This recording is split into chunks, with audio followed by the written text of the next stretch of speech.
तो अगर आप 10th स्टैंडर्ड में हैं तो कौन सी बुक्स आपको इस साल लेनी चाहिए, जहां पर आपका ऑफलाइन ही आप अपनी पूरी की पूरी तैयारी कर लें, ऑनलाइन आपको कम से कम जाना पड़े।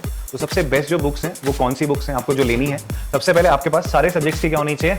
एनसीईआरटी होनी चाहिए, ठीक है। सेकेंड थिंग, आपके पास कौन सी बुक होनी चाहिए बेटा? अरिहंत की ऑल इन वन है। अरिहंत की क्या कर लो आप लोग?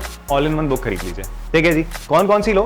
साइंस लो, एसएसटी, हिंदी और इंग्लिश, ये 4 सब्जेक्ट्स की ले लो, ठीक है जी। बिकॉज आप लोग अगर ऑफलाइन कोचिंग जा रहे हैं तो वहां पर क्या होता है, मैथ्स में जो मैथ्स की फैकल्टी होती है वो आपको सारे क्वेश्चन बताते हैं, ठीक है। इवन मैं भी आपको सारे क्वेश्चन बताता हूँ कि क्वेश्चन को हम लोग सॉल्व करते हैं। तो अरिहंत में यही चीज होता है और कुछ डिफरेंट नहीं होता वहां पे। तो इंस्टेड ऑफ बाइंग मैथ्स का अरिहंत छोड़ देना, बिकॉज मैथ्स का अरिहंत लेने के बाद बच्चा वहां से सोल्यूशन देखता है तो वो थोड़ा बेकार हो जाता है, तो वो नहीं देखना, ठीक है। साइंस की एसएसटी की अरिहंत में क्यों बोल रहा हूं कि आपने वहां देखना है कि मैंने आंसर कैसे लिखना है, ठीक है। वो हेल्प करता है आपको ये रेफरेंस बुक।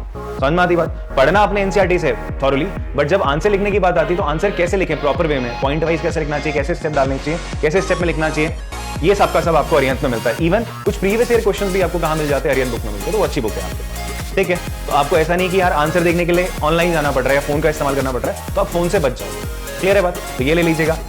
और मैथ्स और साइंस की जरूर एक किताब लेनी, दैट इज एनसीईआरटी एग्जाम्पलर, ठीक है जी। एनसीईआरटी एग्जाम्पलर नाम की किताब आती है, ये भी अरिहंत पब्लिकेशन की, एडुकार्ट, ओसवाल, अलग अलग पब्लिकेशंस की आती है, किसी की भी आप ले सकते हो, विद सोल्यूशन ही आ जाती है। तो बेटर रहेगा आप इस बुक को भी परचेज करें, ठीक है जी। खुद सीबीएसई आपको रिकमेंड करता है आप एनसीईआरटी और एनसीईआरटी एग्जाम्पलर लें, ठीक है जी। एंड देन अगेन आपको मैथ्स के लिए अगर आपके पास क्या है, if you have standard maths, ठीक है, and you want to score, आप 100% स्कोर करना चाहते हो, आपका यार यही है मुझे 100% लाना है, मुझे अच्छे से अच्छा स्कोर करना है, तो गो विद आरडी शर्मा या फिर आरएस अग्रवाल के साथ आप जा सकते हैं, ठीक है जी। ये बुक आपको लेनी चाहिए। साथ ही साथ लेटर ऑन थोड़े समय बाद, 2-4 महीने बाद ये सेशन चल रहा है, 4-5 महीने बाद आप क्या करो, पीवाईक्यू खरीद लो, किसका? ओसवाल का, ठीक है जी। मैं किसी बुक पब्लिशर को यहाँ पर रिकमेंड नहीं कर रहा हूँ, आप फिर भी ओसवाल का पीवाईक्यूज आप यहाँ से खरीद सकते हैं। एंड लेटर ऑन आप प्रैक्टिस पेपर खरीदना कब? जब आप दिसंबर में पहुंच जाओ। दिसंबर में आपका सिलेबस कंप्लीट हो जाता है, तो दिसंबर में जाके आप प्रैक्टिस पेपर खरीदेंगे जो बोर्ड के लॉन्च होते हैं, ओसवाल, एडुकार्ट, किसी भी अच्छे पब्लिकेशन का आप ले सकते हैं, ठीक है जी। एंड फाइनली अगर आप किसी कोचिंग वगैरह में, तो वहां से अगर आपको प्रैक्टिस शीट मिलती है, उन्हें रेगुलरली सॉल्व करें। तो ये स्टडी मटेरियल आप लोगों के पास होना